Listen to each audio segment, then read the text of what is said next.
Hi, everyone. I'm Susana Temkin. I'm one of the curators at El Museo del Barrio. And on behalf of all of my colleagues at El Museo, and also the co-curators of Estamos Bien, La Trienal, I just want to thank you all for joining us here this evening for what I know is going to be a really great conversation. I know it's a beautiful night here in New York City, so we're super happy that you are spending it with us. So before we begin and before I introduce you all to our wonderful artists who have joined us tonight, I just want to say a few words about Estamos Bien, La Trienal, and also about this series that we're kicking off with tonight's event, La Trienal Talks. So for those of you who are in New York, the Estamos Bien, La Trienal opened just about a month ago. And we're really happy. It is the first re-envisioning new initiative of Trienal exhibitions that really builds and expands from El Museo's previous exhibition series called the S-Files, which ran from 1999 to 2014 in 7 editions. And the S-Files was really focused on emerging Latino and Latin American artists from the New York metropolitan area. So with La Trienal Estamos Bien, we were really excited about the idea of bringing together artists from across the United States as well as Puerto Rico to be in dialogue, to be able to present their art at El Museo. Then, of course, with the global pandemic, we haven't been able to bring the artists physically together, even though their artwork is now all happily installed. And we hope that those of you in the New York City area can come visit us.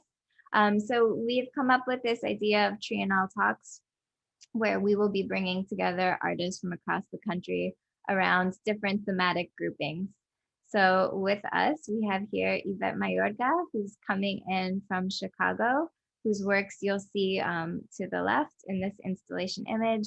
Dionis Ortiz, who's just a few blocks north of me, I think here in Manhattan, in Harlem, and Justin Favela from Las Vegas.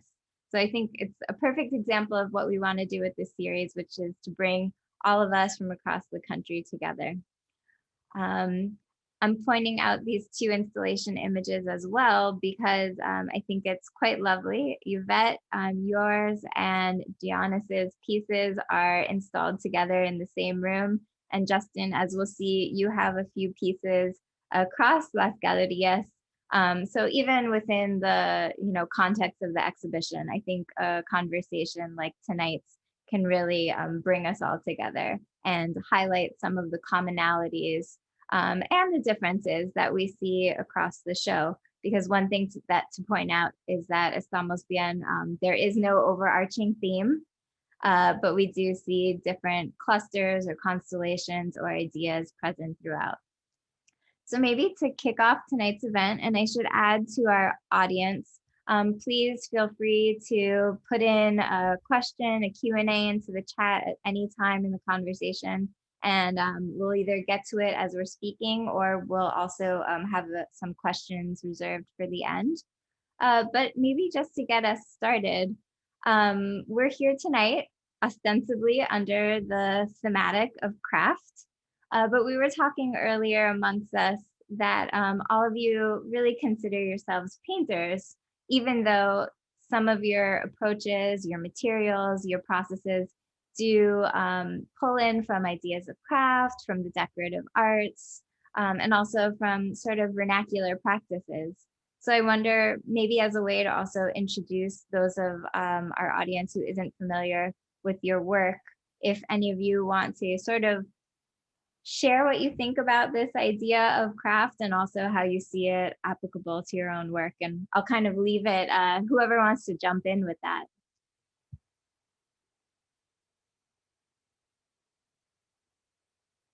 Who's going to be the brave one? I think Justin, Oh, okay. I was about to jump in. Go ahead, Dionis. Yeah. I guess when I'm thinking about craft, I guess I think about, a part of me thinks about like the tradition that gets passed down in a way. And I guess like for me, working with tiles was an activity I did with my father. And for him, he didn't look at it as art. He just looked at it as, this is what we're going to do to, add beauty to our home, add a sense of luxury in a way, and, it's a very inexpensive material. And I think in thinking about how I want to transform that, play with that, like look at the patterns that were being sold to us that we only had to pick from. And like, how do I take something like that and then just, I guess in some kind of ways, find a new pattern to be made, create something that's in a way that's like honing something that we've been around for so long. So how do I take that and transform it, but then also add the history of painting behind it, and like, adding some level of a sense of happiness, a sense of tension that kind of always borderlines between the two when you're painting abstractly. So yeah, I think it's like, it feels like a broad question in a way, when thinking about it, because there's so many ways that I can go about it. But I think for me, I think if I were to relate it back to the tiles, I think about, I guess that passing on to me about how to add beauty to the home. And then for me, it's like taking that and say, okay, well, how do I take this the next step? And is this something that I will pass on to my son, as an activity we do together, Yeah. And just to clarify to the audience, what we're seeing here are details of your installation, which itself is quite large. I think in the end, it measures some 20 feet in length. So here, I'm hoping that everyone can get a sense of those layers that you were talking about. And I think we can get further into your process too as we go along, but you'll see how Dionis has, I think very carefully plotted out these beautiful patterns. In some cases, I think they're juxtaposed against one another as well. And I feel like they kind of, they speak to one another, it's like from texture to like machine-made textures to, man-made textures. Like, I think that play between the two just adds something interesting to it. It just helps me figure out what next do I want to do with this. It's always, I always see it as like a stepping stone onto the next pattern in some ways. Yeah. Yeah, I think I can, going off of what Dionis is saying, I'm definitely relating to a lot of what you're mentioning in terms of your association or introduction with craft, and also how, these are sort of practices that then get passed on. And so my introduction to craft first, like when I think back now, looking back, is really through storytelling. Like a lot of the storytelling that my father and mother both did growing up was a lot about craft practices that either they practiced or other family members practice that are part of our history, our family history, but they were actually never deemed as craft because, they were made for utilitarian purposes. So through, a lot of my uncovering within my work and our family history, I have been able to claim them and name them as craft. And within this work in the procession, I reference one of those craft practices, which is the act of piteado, the act of embroidering iste into, these custom belts that then get worn by family members and are really common in Jalisco and I think other parts of Mexico also. But so I think like because of this sort of loss of craft practices, for me, it took a while to identify with craft or to feel like I could also claim craft within my work. I'm so glad you brought up the piteado, Yvette, because we get a lot of questions from people who are looking at, you have a long list of materials that you incorporate into your pieces. There's like a collage element to them with sometimes like the acrylic nails or the party favors that you bring in. And I think people who aren't familiar, me, myself included, I kind of learned about piteado through your own interpretation of it through your painting practice. So I'm really happy you brought that up. Yeah, and it really, for me, it really felt like an act of, reclaiming that by just naming that I was referencing it. And and also naming its history within my family of artists who never name themselves as such. Mhm. Mhm. Yeah, I would have to agree. I think my biggest inspirations are my grandmothers who, um, my Mexican grandma who always knitted, and then my or crocheted, I guess, you know, and then my Guatemalan grandma was always, she was a painter. She liked to garden and paint the pottery Mhm. that she would use for her plants, and I just remember being entranced by that.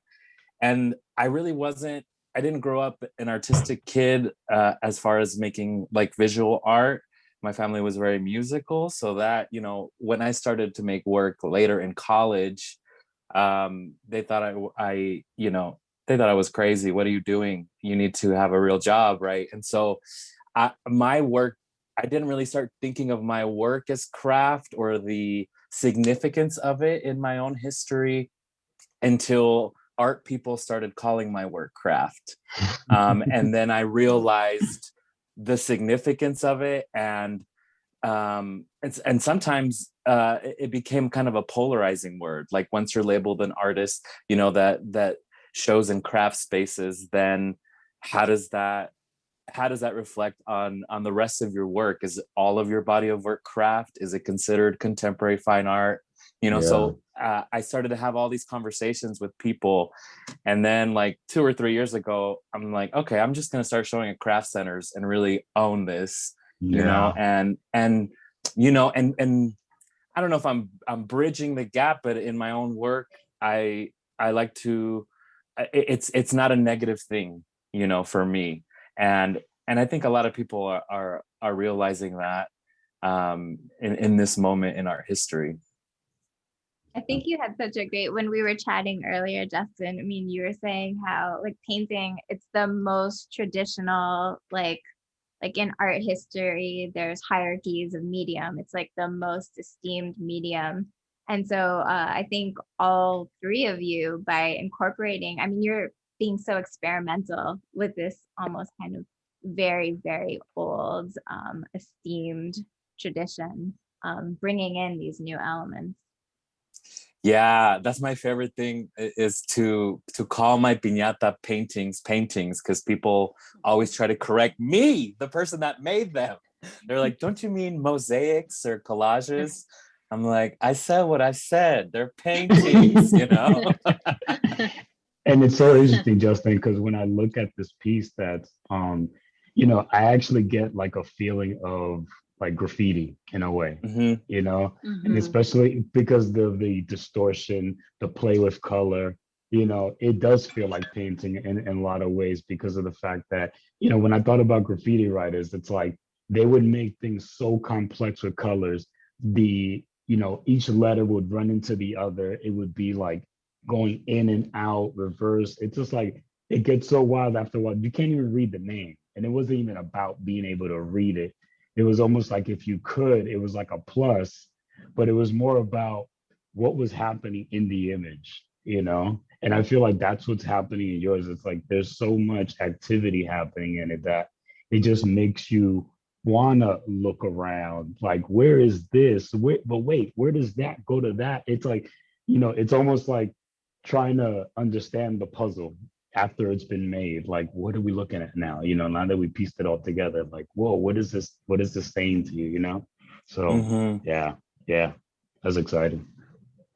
Yeah, Yeah, and I oh, go ahead, sorry. oh, no, I was going to mention, and I think a lot of our work, all three of us, I think is a lot about the pleasure of looking. Like there is a lot to uncover, because I think that the viewers or the audience, you know, have sort of certain expectations of what our material that we're working with looks like.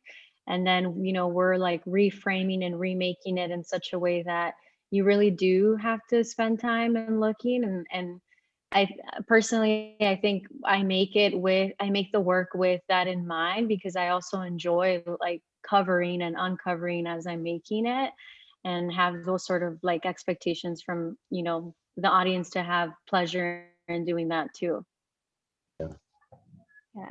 I mean, I think there's such a sense of sensorial pleasure with all of your pieces. But Yvette, I mean, anyone who's been around me in the galleries, whenever I get to your pieces, we haven't talked about the pasteleria or the sort of icing bakery type aspect to your work. So maybe you can talk about that. But I mean, especially with the procession, like there's portions of it that like I physically feel like I want to lick the canvases.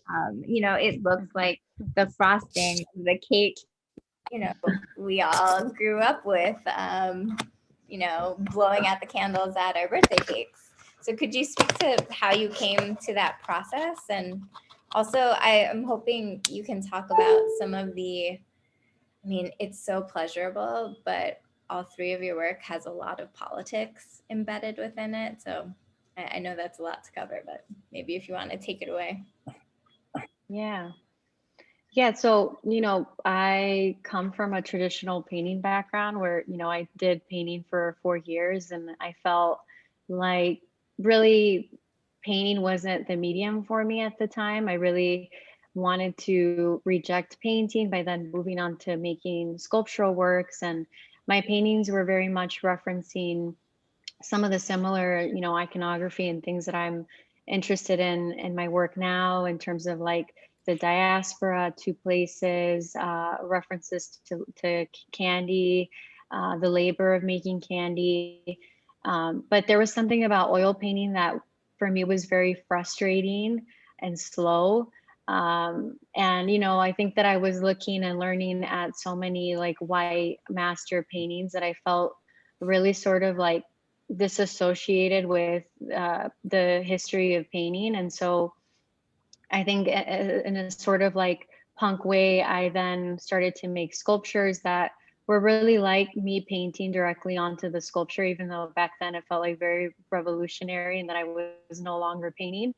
And then, you know, through that process, I started to actually, you know, think about using actual like material that you decorate a cake with, such as the piping bags, and then filling them with frosting for a while. And then for archival reasons, then moved on to filling them with acrylic. And then now I'm sort of using the same process that I was with my monument series, which are like the, you know, tall cake monuments made to individuals. I'm now making that same sort of technique and relief layering onto the canvas. And so I see them more as sculptural, although they are paintings on canvas. I like to think that they're more sculptural in nature because they are so relief. There's like 3D elements. I'm, you know, playing with non-traditional materials, you know, using found objects, collage. It's really what like excites me about making work is I think like the rejection of painting and the using of the non-traditional materials.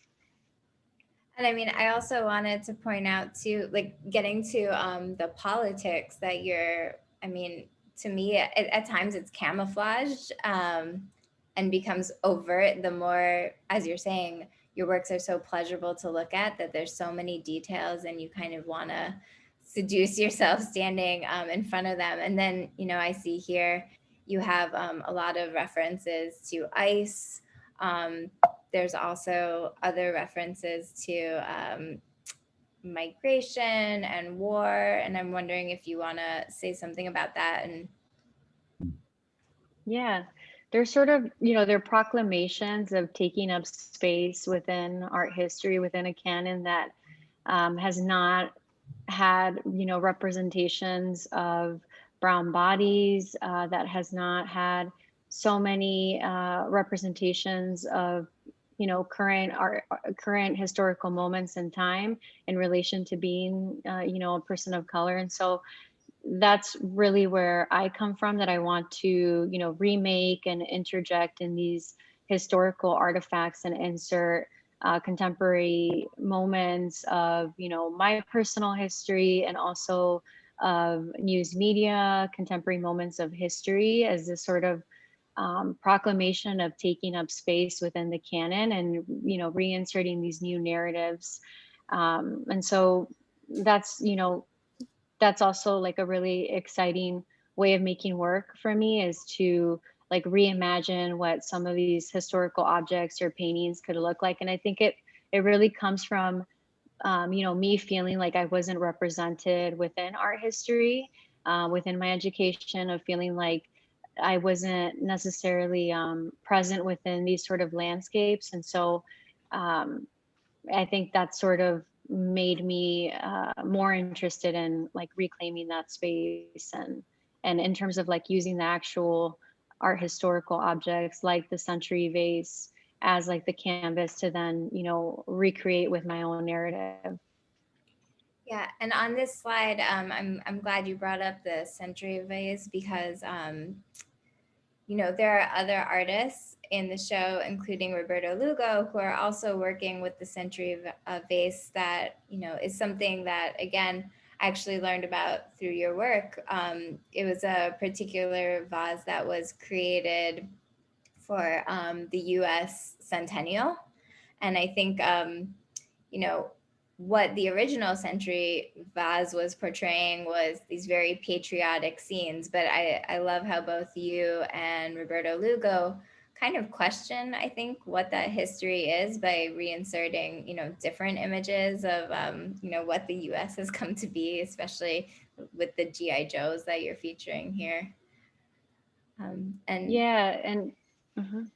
And I'm referencing, you know, that like reclaiming and reconfiguration of the history by, you know, renaming it a vase of the century, a vase of this century of the, you know, of America's present history, that does, you know, question and critique the original really patriotic imagery and history that's attached to the vase, while also, you know, with references of girlhood within, you know, the objects. There's also like references of pleasure amongst these other militarized references.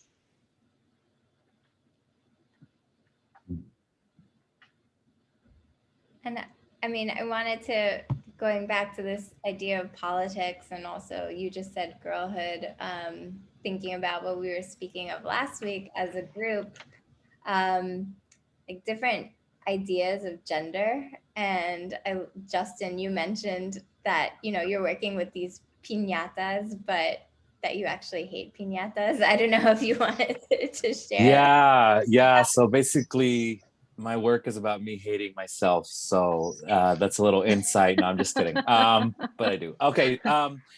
Yeah, I think I've always had this weird relationship with piñatas because I love my family. I love hanging out with them and party time, you know. But every time there was a birthday, a carne asada, you know, Easter, and there was a piñata, I was gone. I was hiding under a table, or, you know, I was playing in the sandbox somewhere, because to me the piñata was a very violent ritual to hit the piñata. And at the time I didn't know this, but now, you know, putting it all together, you know, crying in the shower, I'm like, oh, this was me at a very young age coming to terms with my queerness, or like realizing my queerness, and this idea of like performing masculinity in front of all of my 40 cousins. You know, it was terrifying to me, right? And so the piñata to me is a symbol that like holds many meanings. One of them is that meaning, and I play with that a lot, this idea of a symbol being so celebratory, but at the same time being so violent, which you see over and over portrayed in all types of media, in film and television, in painting, right? Of the portrayal of Latin American culture as we're either sleeping next to a cactus, or we're beheading somebody, you know, on top of a temple, right? So it's something that I think about a lot within my work. And then when you get down to the material of it all as well, like making things piñatas, making things that are sometimes made by artisans in little pueblos, like I've witnessed with piñatas. A lot of the work is done by families, by women, or by the men in the family that maybe necessarily didn't want to go out and do the labor that their other family members were doing. You know, there's a lot of those dynamics that I think about as well. Yeah, and I mean, I'm so happy with the way the conversation is going. Apologies that we're sort of jumping around in the PowerPoint, but you know, I was thinking about all of your work in relation to, I mean, we saw Roberto Lugo's piece, but some of these issues that you were talking about, Joey, the queerness, also the materials, it made me think about Joey Terrell's still life, which are also, you know, they're hung in the room with Yvette and Dionis's work. And, you know, it really struck me too when we were looking at these pieces that just like you, Dionis, Joey is using not floor tiling, but he's using wallpaper. And so I really love, again, how these are the kind of dialogues that we're so excited about by having these works in the show together. You know, how these, you know, everyday materials can come together. And I don't know if you want to say a little bit more about that. You know, both you and Justin, your works are commissions, so we can also talk about that whole process that we've been embarking on now for like almost a year. Yeah, I guess for me, when I think about like the materials that you use from home, I keep thinking about how, you know, there's like, I think for, I guess when I'm using the tiles and I'm looking at Joey Terrell's piece, I keep thinking about like how, you know, the most celebratory things can happen, you know, very personal things can happen, very tragic things can happen in the home. And it's just like, it's all really personal to us, and it's how we choose to go out and, you know, I guess, create these images to kind of start to, I guess, purge some of those feelings and some of those experiences out. You know, and I guess, yeah, it just,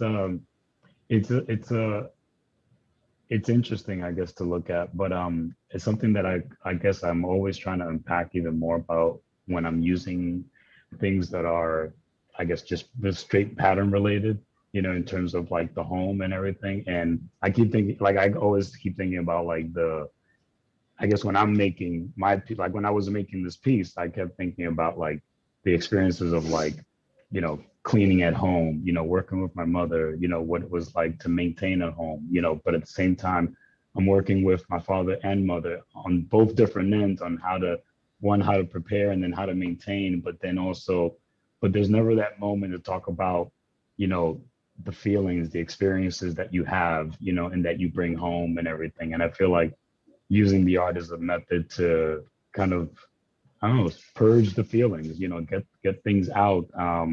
You know, yeah, it's still a really loaded one for me, but that's kind of like what comes to mind.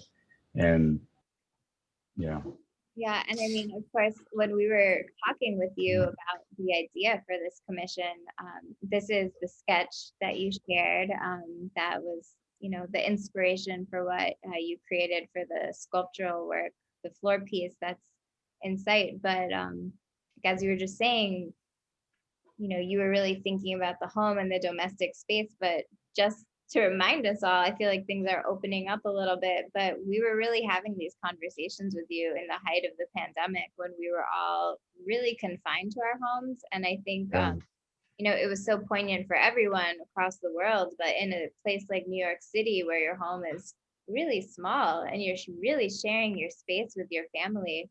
For me, I think that nuance was really, you know, really potent as we were working with you. Yeah, it was actually, because, you know, it's funny, around the time that I made this, it was around September, and I had gotten an opportunity. Shout out to Underdonk Residency for the opportunity to give me some studio space to make this work, because it really, I really needed that time to, I guess, be away from the home because it was so congested. And so in a way, making these pieces was like a very liberating experience.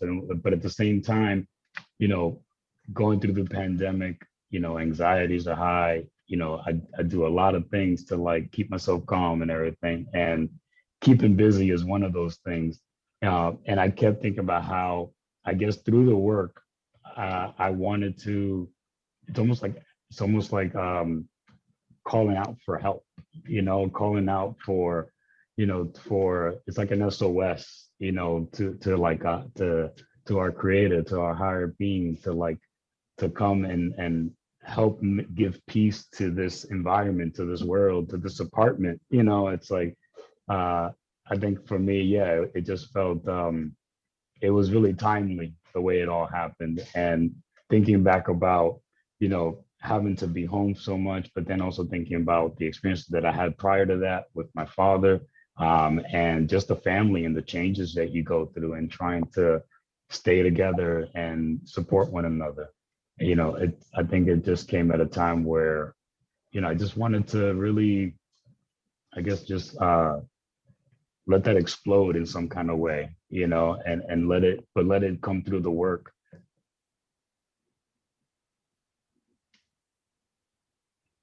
Oh.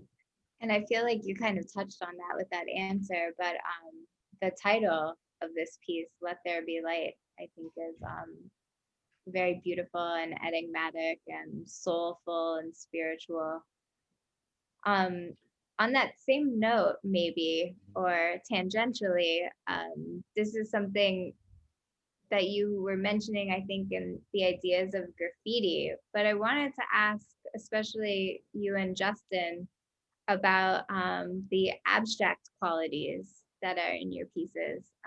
Here in New York, we have the wonderful exhibition Latinx Abstract at Brick, curated by Elizabeth Ferrer. So there's been a lot of discussion about the presence, or at sometimes what can be perceived as maybe a lack of presence, although I think practitioners and art historians would obviously disagree that there's many Latinx abstractionists.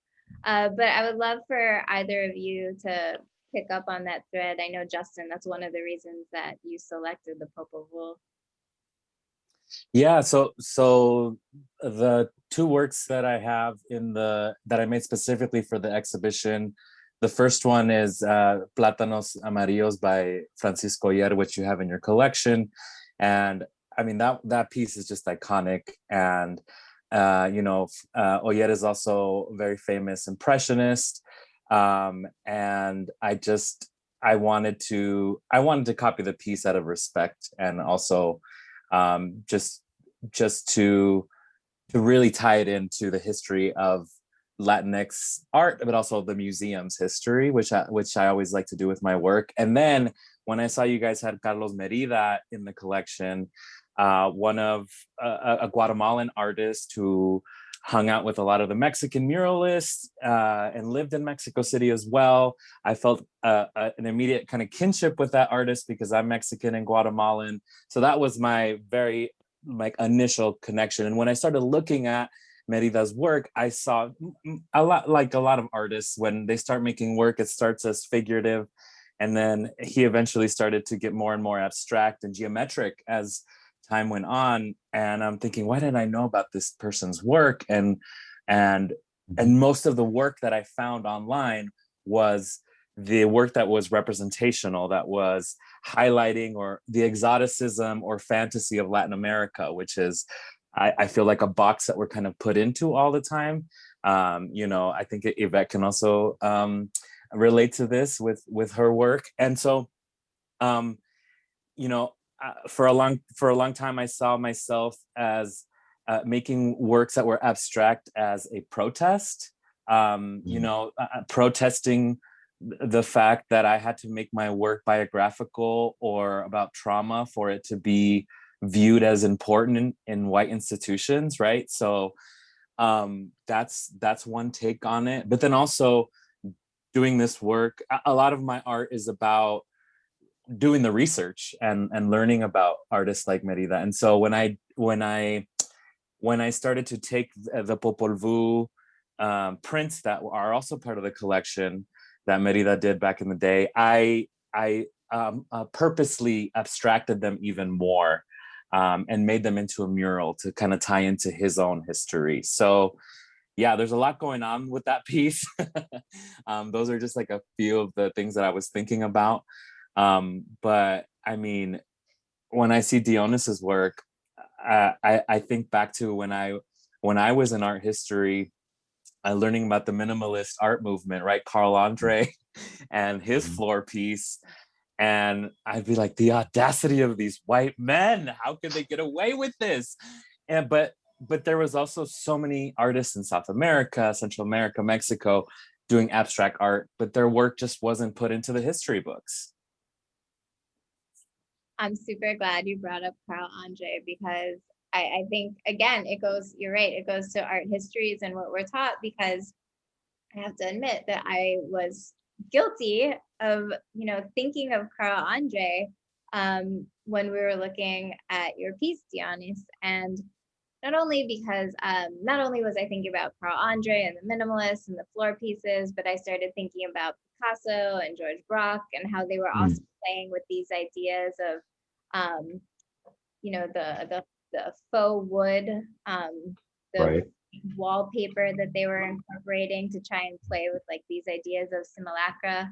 But Yeah. again, when we were talking and talking about art historical influences, you shared all of these beautiful references and ideas that by artists of color.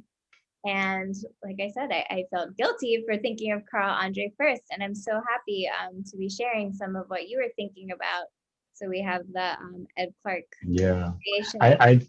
I think it's something that just needs to be, constantly mentioned and constantly being brought up more. Like say these artists' names more. And I think it'll kind of, I think I may have probably done it in a very subtle way because of the fact that I looked at so many different artists, Ed Clark was just like a beginning point being for me because, I thought about his use of like the push brooms and like, making all that. And I thought about how, how can we keep those methods alive? But I guess for me, I thought about what it meant for me to use a push broom, my experience being a maintenance person, my parents, my family's experience being, in maintenance, but also just that care for like taking care of their home, and I feel like Mark Bradford's relationship with his mom and the work that he's done, I think I think it's important to, I guess, to make mention of those things, but I was also trying to find my way of like,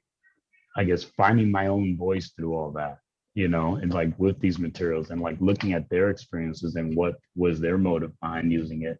And I thought about my own, so that's, it was just more like encouraging, but at the same time realizing like, yeah, this is important. We got to keep these artist names, being mentioned and keep those alive so that it could be thought of more, Yeah.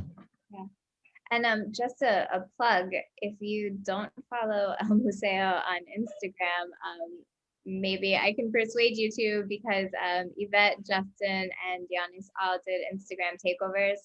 And so if you visit El Museo's IG site, there's a lot of images of all of your processes. And Dionis, you shared a really beautiful image of the layer of blue paint that you pushed along with the broom.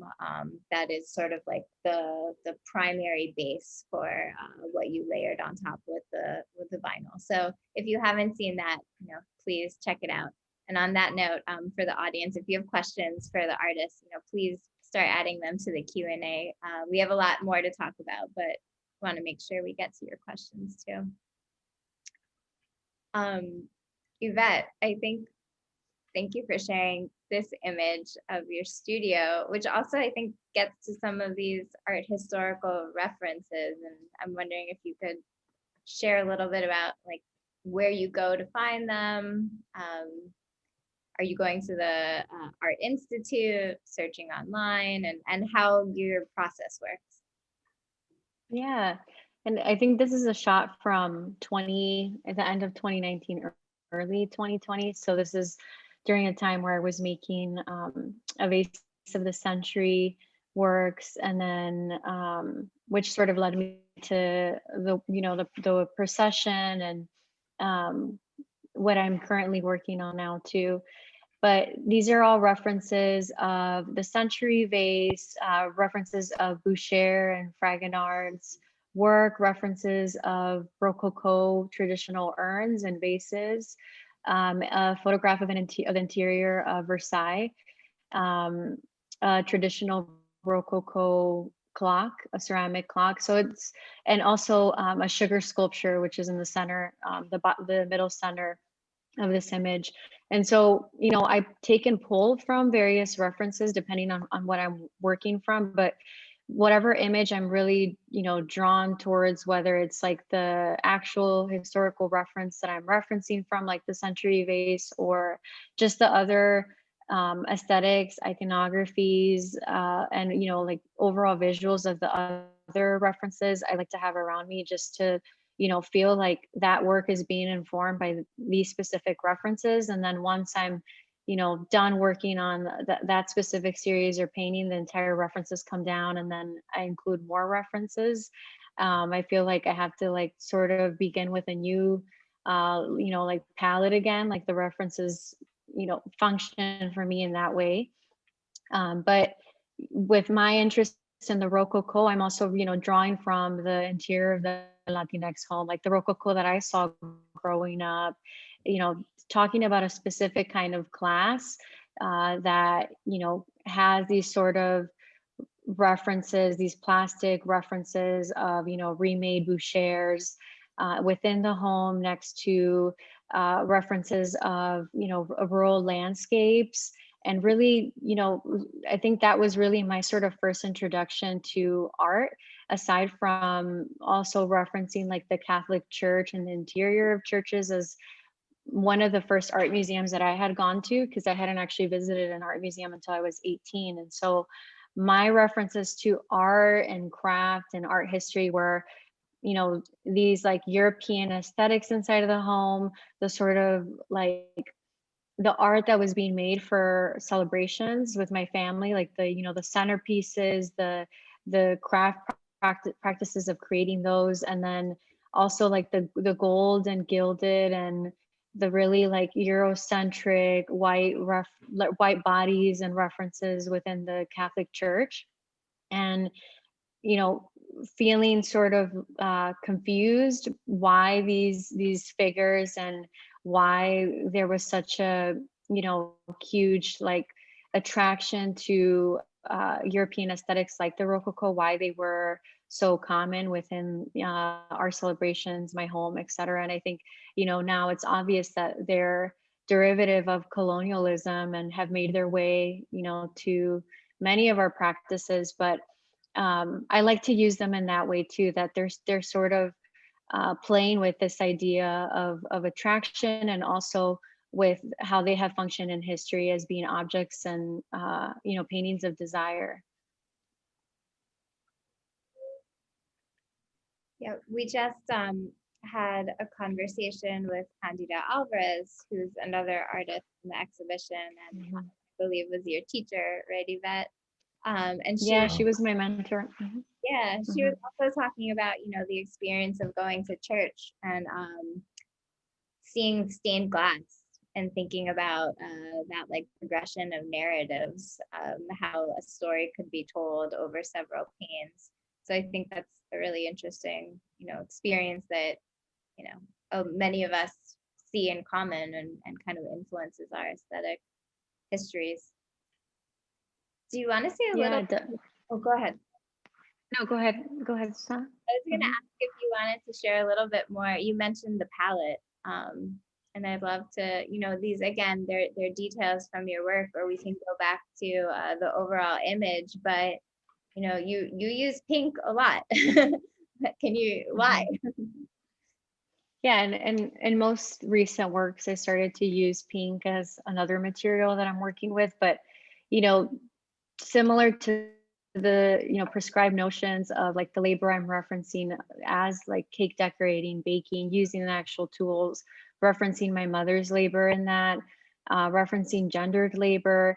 Pink also functions in that way, where there is a lot of prescribed notions of, you know, pink being a color that is prescribed to being feminine, or, you know, forced onto a specific gender identity. And so I like to, you know, think that by using pink in order to talk about, you know, the narratives that I'm interested in, and also like reclaiming the sort of art historical references, I'm subverting its meaning.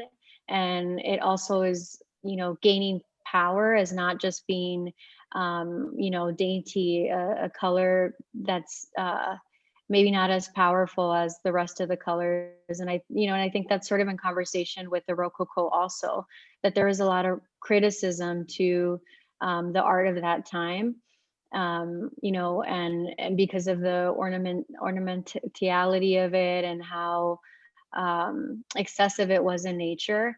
And so I really like to sort of like regain the power in pink in that way. And I always, when I'm talking about pink, like to think of, pink as a weapon of mass destruction, which is something that me and Jillian Hernandez, a scholar, have discussed a lot with, the feminist aesthetics of celebration, and really how powerful they can be, in the same sense of using like the nails as a form of protest by reclaiming, F-ice. There's many layers to these sort of prescribed feminist notions that I think can and are powerful.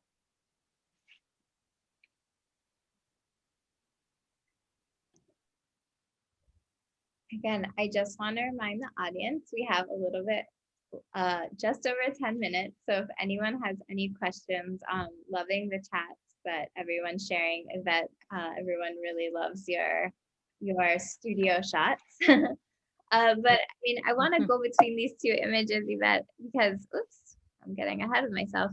Here we see you've got like the references to the McDonald's fries, and there's all kinds, the tuna. And Justin, I just wanted to point out, and maybe this can lead to other conversations about your works, that you do have one more work in the show, because you're part of the Museum of Pocket Art, an institution led by Executive Director Robert Jackson Harrington.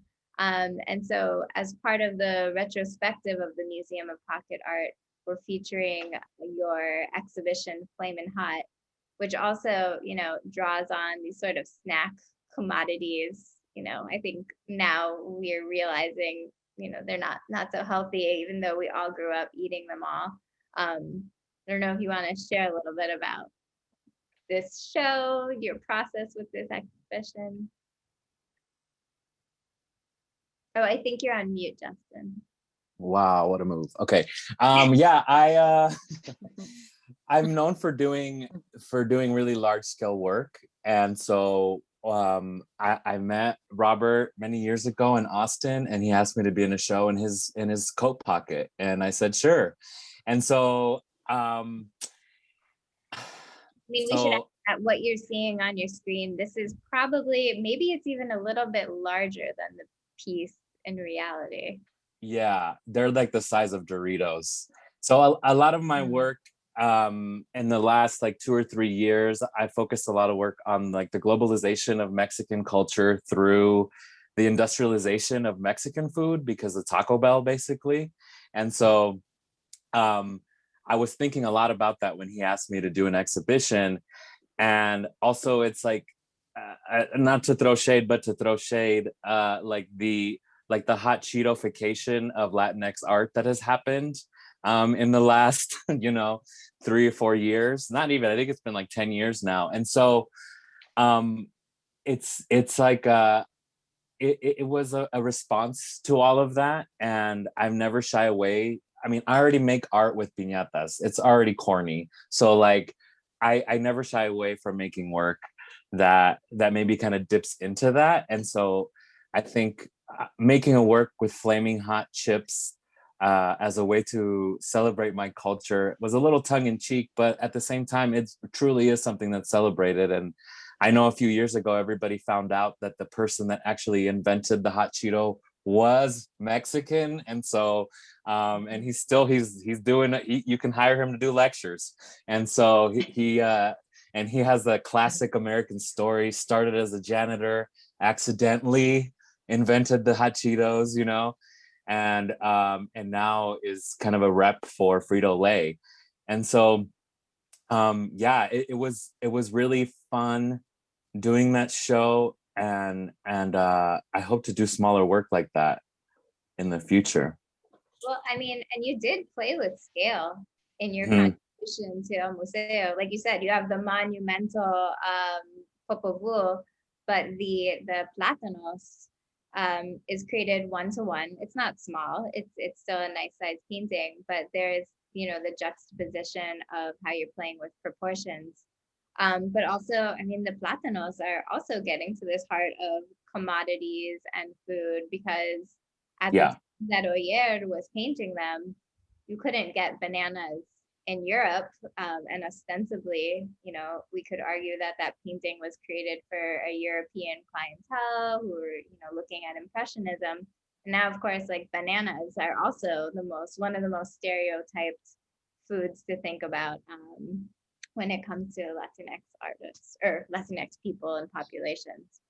Yeah, and I want to touch on something that Dionis said about like you know, us celebrating or researching artists that maybe aren't in history books, and the realization that I've that that was surprising to me, like with Merida and with Oyer, was like I'm trying to learn more and unlearn a lot, and but then what I'm realizing is that these artists are doing the same thing that I'm trying not to do, which is reference European artists as like the end all be all, right? Like this is culture, because when you research like Oyer and Merida, they were learning from European masters, right? So it's kind of this history always repeating, which I find interesting. And so I don't know what's going to happen with my work in the future, but that's definitely on my radar right now. And I'm really thinking about that, is like,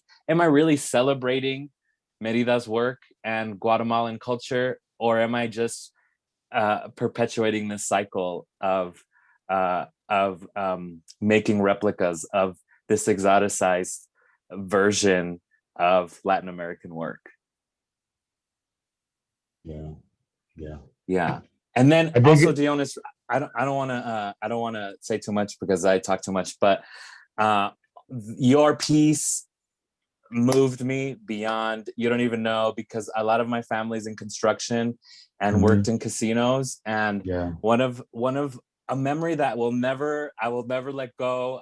I'll always remember when the Dunes Casino, before it was imploded in Las Vegas, everybody knew, all the Latinos knew to go to the dunes, to go get the vases, to go get the leftover carpet, to go get the chairs, and everybody's houses were furnished in the finest casino furniture. And then my grandfather brought back all of this carpet that was never used for the casino, and he collaged it together in the house, and we had carpet for the first time. Wow. So, man, so that piece, awesome. your Let There Be Light, it was like it was to me, I could tell it's very personal for you, and I had like a story that went right along with it. But just wanted to share that. No, totally. Thank you for sharing that. That's great. No, it hits home, I think, on many levels for a lot of different people. You know, it's just like, I think when anyone saw it in New York, they think about their grandmother, they think about their great grandmother, they think about, they think about friends whose house they visited and all, and I think it's like almost like kind of like a trip through history in a way, on a real sensual level, where it's just like looking at these patterns that have been around, and it's funny because I think back to like when I was doing this with my father, it was like what inspired me to want to create the patterns was the fact that every time, we had like around 3-4 layers already built up of tiles, we're having to remove a lot of these tiles because we're trying to make the floor nice and even and everything. But what always stuck with me was how the reveal of all those different patterns, and I thought about all those different memories, like when out, like that was probably, 2 years ago or 3 years ago. And you start thinking about what happened during that time, at this time or whatever. And, so ideas just always come up, and like memories just constantly just, continue to kind of like reveal itself in a way. So yeah, it's great. Yeah. But just to add to the part about you know, Carl Andre and all, it's like what I do like is the fact that you know, it shows you how powerful our work can become when it becomes that universal. You know, where Mhm. it's like it made one person think, it made Susanna think of Carl Andre, which is fine. You know what I mean? And, you know, and everyone is going to have a different connection to it, you know, because everyone comes from a different experience. You know, I guess for me, it was like, I just know myself, it takes me time to find these artists that I really feel can help me realize the work that I'm doing. You know what I mean? And it Yeah. just takes, you know, it just takes time and experience for all those things to kind of, you know, come together, you know? Yeah. So Yeah. we've gotten a few really, really great questions. I know we're getting we're just pushing past our time, but I think it's worth it to talk about them. Maybe this is something that you were just saying, Dionis, but how do you all come across artists that aren't represented in the mainstream fine art history, and how did you find them? Wow. How did I find them? I always tell, what did I do? I always made sure that uh whenever I researched to one artist that I admire, I think I started, like, for me with that floor piece, I started with Aaron Douglas. And in a way, from there started looking at, I guess started going through the times and started looking at the decades and just started to, like, say, okay, then who came after Aaron Douglas? And I just started looking around to see, like, what these artists were doing. And I think Ed Clark came up next because of, like, the abstraction part to it. But what I liked about Aaron Douglas was just use of this, like, this brightening of light, you know, because that's also what connect back to the spiritual side to the piece that I was making. But I think in thinking short is really how, if I research one artist, I research who influences them, you know. And I always tell my students to do the same thing, because I feel like this is how you start to really learn about your art family lineage, you know. It's just like, who is really in your family tree and everything, and it becomes really far and wide. And it's not necessarily about sticking to a particular color. It's, you know, it'll actually tend to broaden up and it'll become very diverse in a way. But yeah, so I think that's, for me, is just, I like to just always, you know, if I learn about one artist, I want to learn about who inspired them, um, and and then just look at that genre and just really explore it more. Yeah.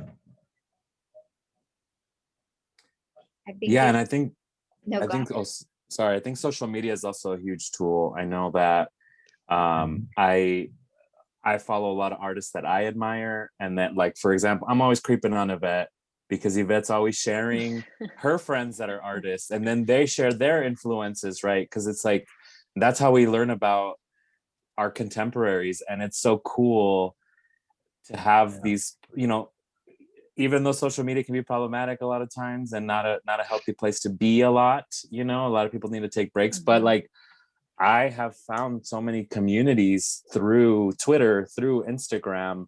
Like, if I go to Chicago, I already know a lot of the work there because of the stuff that Yvette's shared, and I feel like I already have a community that's safe there for me, and artists that I respect and know about. You know, in New York, I mean, Dionis and I worked together at Sugar Hill Museum of Art and Storytelling, and I met so many artists through Dionis. You know, so it's this constant cycle.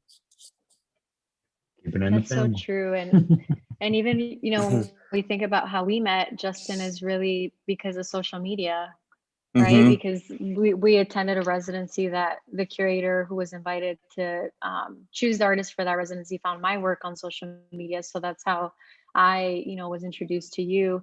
But it's so true. I feel like I'm constantly finding out about, you know, more artists that are from, you know, that are younger, that are just coming out of, like, getting their bachelor's, that are doing amazing work, that you know, people are posting about, you know, that are in LA or New York. And I see such a similarity with a lot of the work that's happening there, New York, and, you know, here in Chicago. I think that oftentimes people don't think of Chicago as, like, maybe like a place where Latinx art is necessarily happening.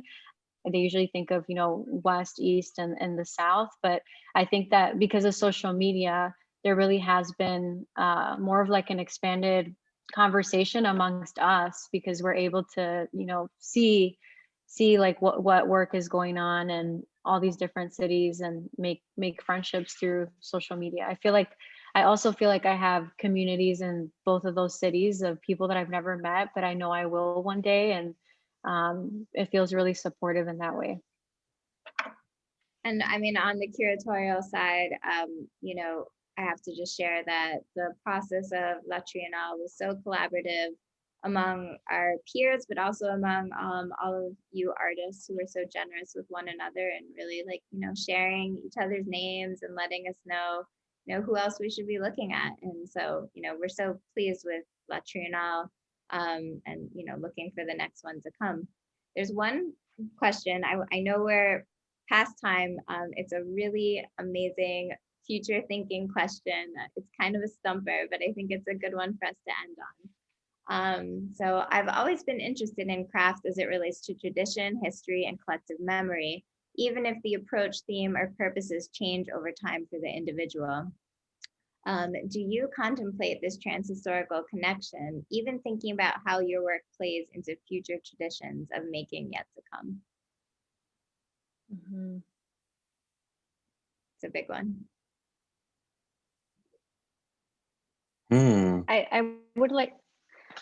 I would like to hope that, you know, through, and I speak for myself, but I think, you know, it applies to all of us because we're working with non-traditional materials. I hope that there is more of an openness to working with non-traditional materials, and that the sort of the hierarchy of what is deemed as fine art is maybe, you know, continue to be critiqued or broken down over time. I think I'm contemplating that connection over time, that I hope that, you know, through working with non-traditional materials, that then maybe that can inspire, you know, something or someone to feel like it's okay to work in a different way, aside from, you know, the traditional ideals of what art, how art should be made and what art should look like. And so, yeah, I would say that that's what I'm hoping becomes like a future tradition in making. I want to second that. Thank you.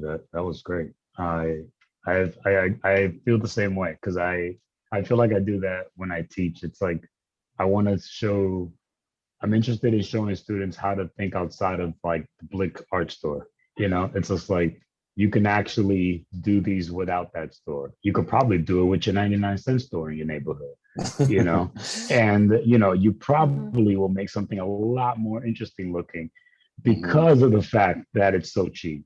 You know, it doesn't need to be expensive, and at the same time, you know, it's like, think about where these materials come from and how they got, you know, pretty much made into a commodity and made into these products that are like mass produced and all that.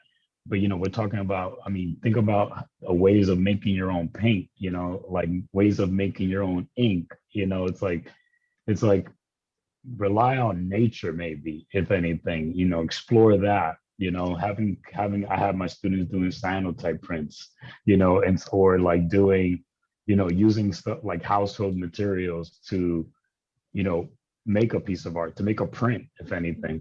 And I think doing those kind of techniques and exploring those techniques, I think it pushes a person to really think outside the box. So yeah, I would definitely say, you know, for it to become broader in that sense, or it to open up even more, and for people to feel like art is pretty much accessible from wherever you are. You know, it's all about how you're viewing it, and, you know, changing your perspective on what that is. Yeah, that for sure. I want to second that or third that, but like, you know, a lot of people see maybe their limitations financially or geographically as something negative, but for me, my limitations have been guiding. And so in school, I didn't have money to go to Blick, or by the way, this talk is sponsored by Blick. I didn't have money to go to the art store, so I would use cardboard and leftover paper and house paint for my first sculptures, you know? And here I am 15 years later or whatever, still making art out of that very same material because I felt and a closeness to it, and then come to find out like, oh, this material, you know, we're all working, all of us on this panel, with materials that people understand, that are accessible. We understand their limitations. We understand what their intentional use was, and we're kind of remixing it and doing our own thing. And that makes, I think, our work even more special.